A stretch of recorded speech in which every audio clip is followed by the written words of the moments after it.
magkahiwalay na operasyon na isinagawa ng PNP Anti-Cybercrime Group sa Makati at Mandaluyong City matagumpay na naihain ng warrant search si Senexamin computer data laban sa dalawang suspect na sangkot sa SMS phishing scam. Ayon sa isinagawang surveillance, ang dalawang suspect ay magkahiwalay na umiikot sa matataong lugar upang makasagap ng mga phone numbers gamit ang International Mobile Subscriber Identity Capture o ISMI at magpapadala ng mga text messages na may lamang phishing links gamit naman ang text blaster.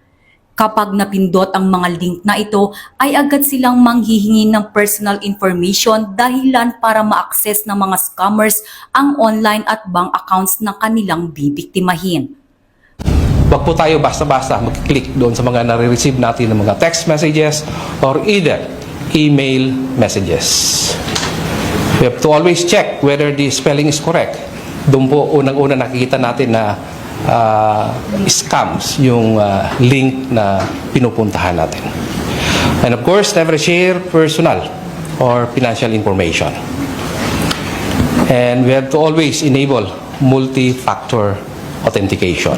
Ang dalawang suspect ay nahaharap ngayon sa paglabag sa Republic Act No. 3846 or an act providing for the regulation of public and radio communication in the Philippines and for other purposes. Mula dito sa Campo Crame, ako ang inyong PNN correspondent, Patrolwoman Mary Grace Artizuela, nagbabalita para sa Police News Network, alagad ng batas, tagataguyod ng Balita Pulis.